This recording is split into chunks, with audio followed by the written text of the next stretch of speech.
اعوذ باللہ من الشیطان الرجیم بسم اللہ الرحمن الرحیم۔ یہ سورہ الحج آیت 74 ہے۔ ما قدر اللہ حق قدری ان اللہ لقوی عزیز، یہ آیت 74 ہے۔ اس کا ترجمہ یہ ہے، انہوں نے اللہ کی قدر نہیں کی جیسا کہ اس کی قدر کرنے کا حق تھا۔ ما قدر اللہ حق قدری، انہوں نے اللہ کی قدر نہیں کی جیسا کہ اس کی قدر کا حق تھا۔ ان اللہ لقوی عزیز، بے شک اللہ طاقتور زبردست ہے۔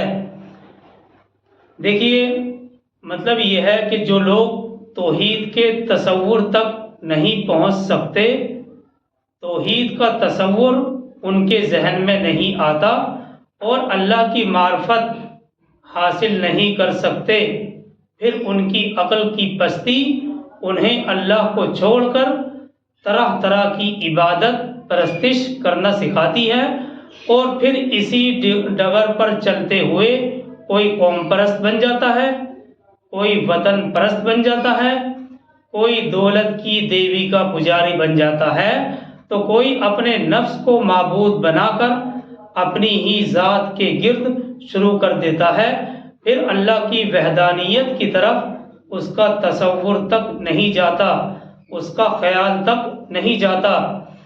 معرف القرآن میں اس آیت کے تحت یہ ہے، یعنی کیسے بے وقوف احسان فراموش انسان ہیں، ان لوگوں نے اللہ کی کوئی قدر نہیں پہچانی۔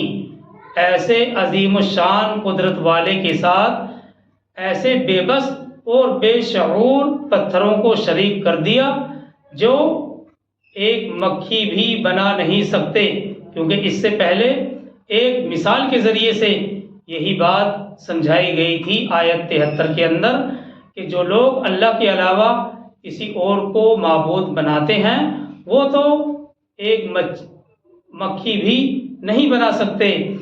تو ایسے عظیم الشان قدرت والے کے ساتھ ایسے بے بس اور بے شعور پتھروں کو شریک کر دیا جو ایک مکھی تک نہیں بنا سکتے۔ اور آگے اسی آیت کا فقرہ ہے، ان اللہ لقوی عزیز، بے شک اللہ طاقتور زبردست ہے۔ اس آیت کے تحت تفسیر عثمانی میں یہ ہے، یعنی لوگ سمجھتے تو ایسی گستاخی کیوں کرتے؟ کیا اللہ کی قدر و منزلت صرف اتنی ہی ہے کہ ایسی کمزور چیزوں کو اس کا شریک ٹھہرا لیا جائے؟ پھر ہم اس سے اللہ کی پناہ چاہتے ہیں۔ اللہ کی طاقت اور عزت کے سامنے تو بڑے بڑے مقرب فرشتے اور پیغمبر بھی مجبور اور بے بس ہیں۔ اور پھر آگے اسی کا ذکر ہے، یہ تفسیر عثمانی میں ہے، یعنی اگر لوگ سمجھتے، اللہ کی وحدانیت کو جانتے، تو ایسی گستاخی کیوں کرتے؟ کیا اللہ کی قدر اور منزلت صرف اتنی ہی ہے کہ ایسی کمزور اور حقیر چیزوں کو اس کا شریک ٹھہرا دیا جائے؟ اس بات سے ہم اللہ کی پناہ چاہتے ہیں۔ اللہ کی طاقت اور عزت کے سامنے، یعنی اللہ تو اتنے بڑے طاقتور اور عزت والے ہیں، اللہ کے سامنے تو بڑے بڑے مقرب فرشتے اور پیغمبر بھی مجبور اور بے بس ہیں۔ آگے انہی کا ذکر ہے۔ آگے چلتے ہیں آیت 75 کی طرف۔ اللہ یصطفی من الملائکۃ رسلا ومن الناس، اللہ چن لیتا ہے اپنے پیغمبر فرشتوں میں سے بھی اور انسانوں میں سے بھی۔ یہ آیت 75 ہے۔ اللہ یصطفی من الملائکۃ رسلا ومن الناس، اللہ چن لیتا ہے، یعنی اللہ منتخب کر لیتا ہے اپنے پیغمبر فرشتوں میں سے بھی اور انسانوں میں سے بھی۔ ان اللہ سمیع بصیر، یقیناً اللہ سب کچھ سننے والا دیکھنے والا ہے۔ اس آیت میں رسالت کے دو واسطے ذکر کیے گئے ہیں، اور دونوں کے دونوں قابل توجہ ہیں۔ اس آیت میں رسالت کے دو واسطے ذکر کیے گئے ہیں، جس میں سے ایک رسول ملک ہے اور دوسرا رسول بشر۔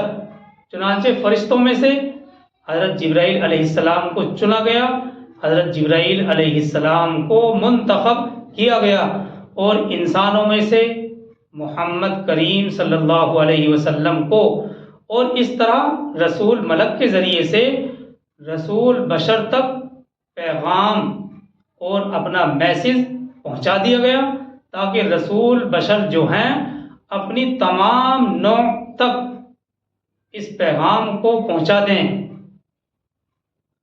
یہاں رسالت کے دو واسطے ذکر کیے گئے، جن میں ایک رسول ملک ہے اور دوسرا رسول بشر۔ چنانچہ فرشتوں میں سے حضرت جبرائیل علیہ السلام کو چنا گیا، کیونکہ وہی نبی تک وہی لاتے تھے، اور انسانوں میں سے محمد صلی اللہ علیہ وسلم کو، اور اس طرح رسول ملک کے ذریعے سے رسول بشر تک پیغام پہنچا دیا گیا، تاکہ رسول بشر اپنی تمام نوع تک، تمام انسانوں تک اس پیغام کو پہنچا دیں۔ اب دیکھیے یہاں ظاہر سی بات یہ ہے کہ اللہ نے جن کو چنا ہے وہ اس اعتبار سے قدر و منزلت رکھتے ہیں۔ اللہ سبحانہ و تعالیٰ نے جن لوگوں کو چنا ہے، جن کو بھی اس کام کے لیے چنا ہے، ظاہر سی بات ہے وہ اس چننے اور منتخب کرنے کے اعتبار سے قدر و منزلت رکھتے ہیں، اپنے اندر ایک فضیلت رکھتے ہیں، اب چاہے وہ فرشتوں میں سے ہوں یا انسانوں میں سے ہوں۔ اسی لیے شاہ صاحب لکھتے ہیں کہ ساری مخلوق میں بہتر وہ لوگ ہیں جو اس پیغام کو، اس میسج کو پہنچانے کے لیے آگے بڑھاتے ہیں، اور فرشتوں میں بھی وہ اعلیٰ ہیں، یعنی جبرائیل علیہ السلام۔ تو جو لوگ اس مشن کو لے کر آگے بڑھاتے ہیں وہ لوگ بہترین امت ہیں، بہترین لوگ ہیں جو اس پیغام کو، اس مشن کو آگے بڑھانے والے ہیں۔ قرآن میں سورہ پارہ نمبر 4 میں بھی ہم پڑھ چکے ہیں، کنتم خیر امت اخرجت للناس، کہ تم بہترین امت ہو۔ تو جو لوگ اس پیغام کو آگے بڑھانے والے ہیں، اس مشن کو آگے لے جانے والے ہیں اور لوگوں تک پہنچانے والے ہیں، وہ بہترین لوگ ہیں۔ اور پھر جبرائیل بھی اعلیٰ فرشتے ہیں، مقرب ہیں۔ تو یہ آیت 75 تھی، آگے چلتے ہیں آیت 76 کی طرف۔ یعلم ما بین ایدیہم وما خلفہم، وہ یعنی اللہ جانتا ہے جو کچھ اس کے سامنے ہے اور جو کچھ ان کے پیچھے ہے۔ یہ فقرہ کئی بار آ چکا ہے، یعلم ما بین ایدیہم وما خلفہم، وہ جانتا ہے جو کچھ اس کے سامنے ہے اور جو کچھ اس کے پیچھے ہے۔ اور اس آیت کا اگلا فقرہ ہے وَإِلَى اللَّهِ تُرْجَعُ الْأُمُورُ، اور اللہ ہی کی طرف تمام امور لوٹا دیے جائیں گے۔ دیکھیے اس فقرے میں آخرت کا بھی ذکر آ گیا۔ اب اس عمومی دعوت سے متعلق تینوں چیزوں کا بیان ہو گیا، یعنی توحید، رسالت اور آخرت۔ وَإِلَى اللَّهِ تُرْجَعُ الْأُمُورُ، اور اللہ ہی کی طرف تمام امور لوٹا دی جائیں گے۔ اس فقرے کے اندر آخرت کا بھی ذکر آ گیا۔ اب اس عمومی دعوت کے متعلق تینوں چیزوں کا بیان ہو گیا۔ اگر ہم اوپر سے مضمون دیکھتے ہیں تو اس مضمون کے اندر تینوں چیزیں شامل ہو جاتی ہیں، یعنی توحید، رسالت اور آخرت۔ اور یہاں یہ ذہن میں رہنا چاہیے کہ آیت 73 میں یا ایھا الناس کے الفاظ ہم پڑھ چکے تھے، جس سے معلوم ہوتا ہے کہ یہ جو خطاب کیا جا رہا ہے اس خطاب کے اندر تمام انسان شامل ہیں، اور یہ خطاب تمام انسانوں سے ہے۔ تمام انسانوں کو متوجہ کر کے یہ خطاب اور یہ تقریر اور اللہ کی طرف سے یہ مضمون پیش کیا جا رہا ہے۔ اب ان انسانوں میں سے جو لوگ ان باتوں کو مانیں گے وہ اہل ایمان قرار پائیں گے، یعنی جو لوگ بھی اس بات کی گواہی دیں گے، توحید، رسالت اور آخرت پر یقین رکھیں گے، وہ اسلام کی روح سے اہل ایمان قرار پائیں گے، یعنی توحید، رسالت اور آخرت وہ لوگ جنہوں نے اسلام قبول کر لیا اور وہ کہتے ہیں کہ ہم نے قبول کر لیا، ہم اللہ کو ایک مانتے ہیں، محمد صلی اللہ علیہ وسلم کو اللہ کا رسول تسلیم کرتے ہیں، اور اسی طرح سے بعث بعد الموت پر بھی یقین رکھتے ہیں، اور انا للہ و انا الیہ راجعون کے فلسفے پر بھی ہم یقین رکھتے ہیں، تو وہ لوگ اہل ایمان ہیں۔ اب جو لوگ اہل ایمان ہو گئے ان کو دوسرے مرحلے میں عمل کی دعوت دی گئی ہے۔ آگے چل کے ہم پڑھیں گے، ہمیں آگے چل کے آئے گا۔ ایک مرحلہ تو وہ تھا قبول کرنے سے متعلق۔ اب جو لوگ اہل ایمان ہو گئے انہوں نے توحید، رسالت اور آخرت کے عقیدے کو اپنا لیا، تو اب دوسرے مرحلے کے اندر ان لوگوں کے لیے عمل کی دعوت پیش کی گئی ہے، یعنی جو لوگ اس دعوت کو قبول کر کے اسلام کے دائرے میں داخل ہو گئے ہیں، اب آگے باقاعدہ انہیں حکم دیا گیا ہے، اور وہ حکم کیا ہے یہ اگلی آیت 77 میں ہے۔ یا ایھا الذین آمنوا ارکعوا واسجدوا واعبدوا ربکم، اے ایمان والو رکوع کرو اور سجدہ کرو اور اپنے رب کی بندگی کرو، واعبدوا ربکم، اور اپنے پروردگار کی بندگی کرو۔ یہ یہاں یاد رکھنا چاہیے کہ صرف یہاں رکوع اور سجدہ ہی مراد نہیں ہے، بلکہ اللہ کے ہر حکم کے سامنے مکمل طور پر سر تسلیم خم کر دینے کا حکم ہے، سر جھکا دینے کا حکم ہے۔ اسی طرح عبادت کے حکم میں بھی مکمل بندگی کا مفہوم شامل ہے، اور آگے اسی آیت میں ہے وَافْعَلُوا الْخَيْرَ، اور نیک کام کرو۔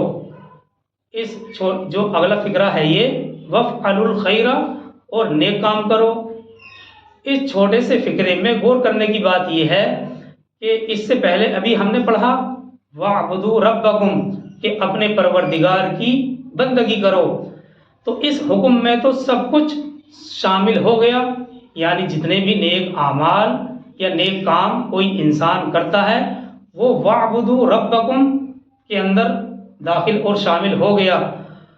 اب اس کے بعد مزید نیک کام کرنے کا حکم دیا گیا وَافْعَلُوا الْخَيْرَ سے۔ اب مزید نیک کام اور کون سے ہیں؟ وَاعْبُدُوا رَبَّكُمْ کے اندر تو تمام نیک شامل ہو گئے تھے، تو پھر وَافْعَلُوا الْخَيْرَ سے مراد کون سے نیک کام ہیں؟ وَاعْبُدُوا رَبَّكُمْ میں تمام نیک شامل ہو گئے۔ اب اس کے بعد مزید نیک کام کا حکم دیا گیا۔ اس کے بعد مزید نیک کام کون کون سے ہیں؟ بات دراصل یہ ہے وَافْعَلُوا الْخَيْرَ، فعل خیر سے مراد یہاں خدمت خلق ہے، اور اس سے مراد یہ ہے کہ اپنے آپ کو مخلوق کی خدمت میں لگا دو۔ اور خدمت خلق ہم نے صرف سمجھ لیا کہ بھوکے کو کھانا کھلا دیا جائے اور بس ہو گئی خدمت خلق، یہ تو ہے ہی، اس سے کوئی انکار نہیں کیا جا سکتا۔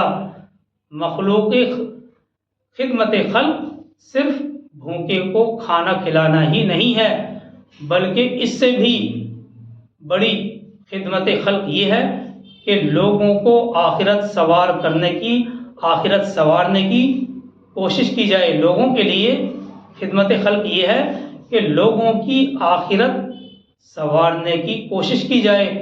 چنانچہ اس حکم میں یہ بھی شامل ہے کہ اے اللہ کے بندو کہ ایمان اور عمل کے جو حقائق تم پر کھل چکے ہیں، تم پر منکشف ہو چکے ہیں، یعنی اعمال اور احکام جن کے بارے میں آپ کو پتہ چل چکا ہے، اور یہ احکامات تمہارے سامنے کھل چکے ہیں، منکشف ہو چکے ہیں، ان کی دوسرے لوگوں کو بھی پہچان کرواؤ۔ یہ احکامات جو ہیں ان کی دوسرے لوگوں کو بھی پہچان کرواؤ تاکہ وہ بھی جہنم کا ایندھن بننے سے بچ جائیں۔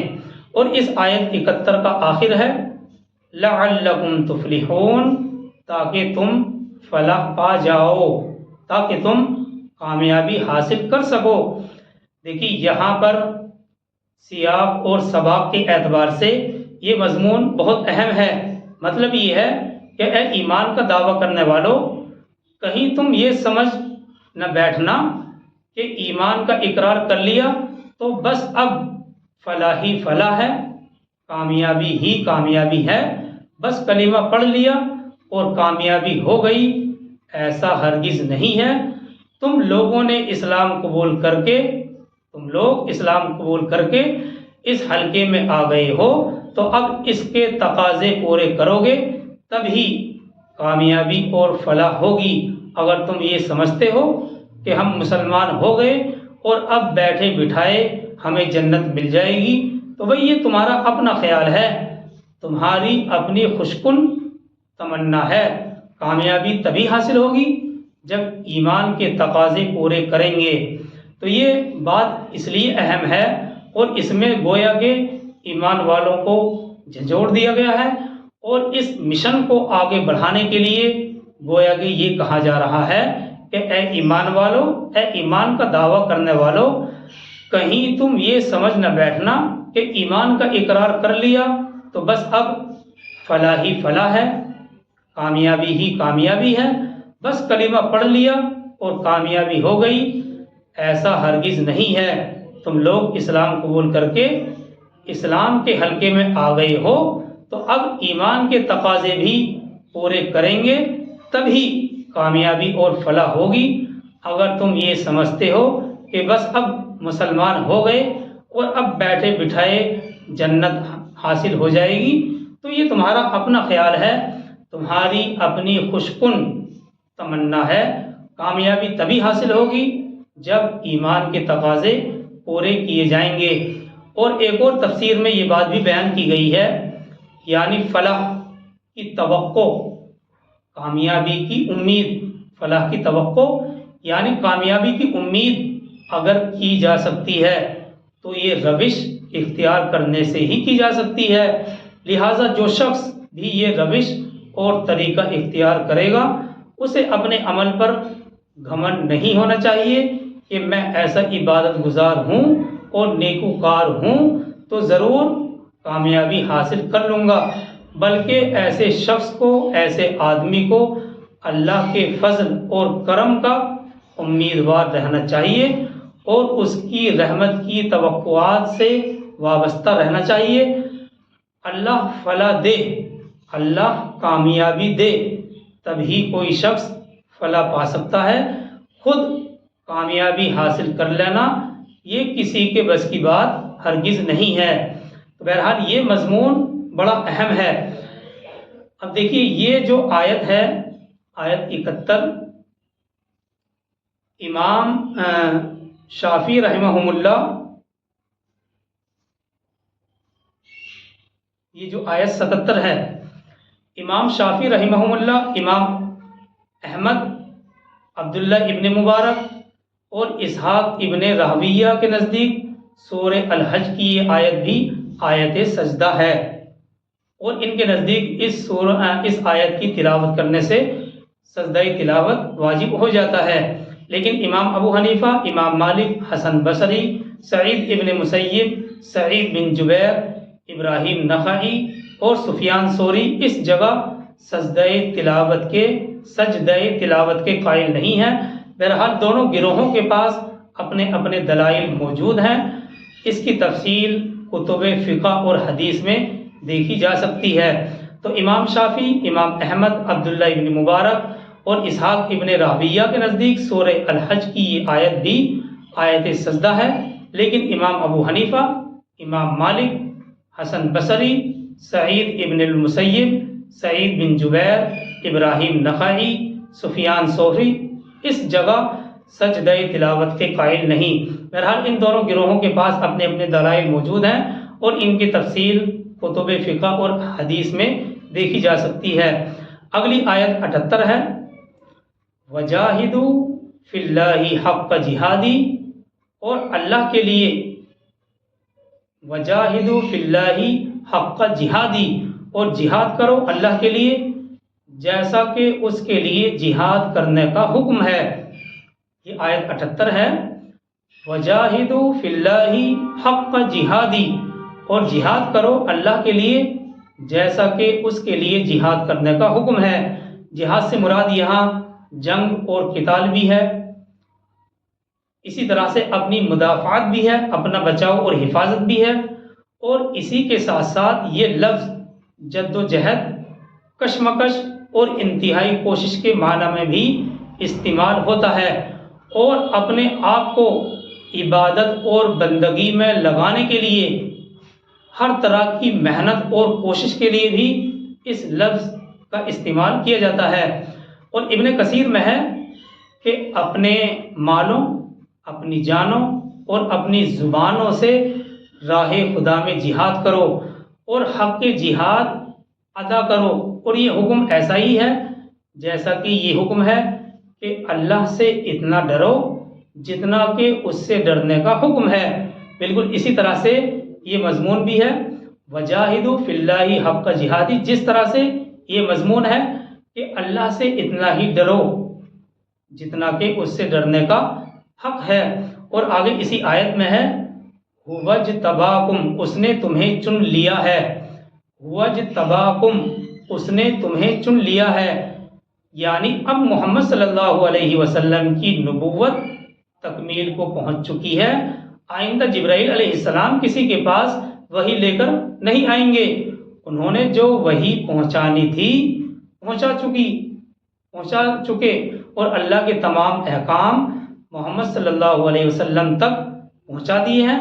اب ان احکام کو انسانوں تک پہنچانے کے لیے اللہ سبحانہ و تعالیٰ نے اسی امت کا انتخاب کیا ہے، تمام انسانوں میں سے تمہیں چن لیا ہے، اس عظیم الشان مشن کے لیے تمہارا سلیکشن ہو چکا ہے، چنانچہ اس اعتبار سے ہمیں ایک فضیلت حاصل ہے اور بہترین امت کا مژدہ بھی سنایا گیا ہے، کنتم خیر امت، چنانچہ ہمیں اس کام کو آگے بڑھانے کے لیے لگ جانا چاہیے، اور اس مژدے کے مستحق ہم اسی وقت ہوں گے جب کہ ہم اس قرآن کے احکامات کو آگے تک پہنچائیں گے اور نبی صلی اللہ علیہ وسلم کے اس مشن کو آگے بڑھانے کے لیے جد و جہد کریں گے، کوشش کریں گے۔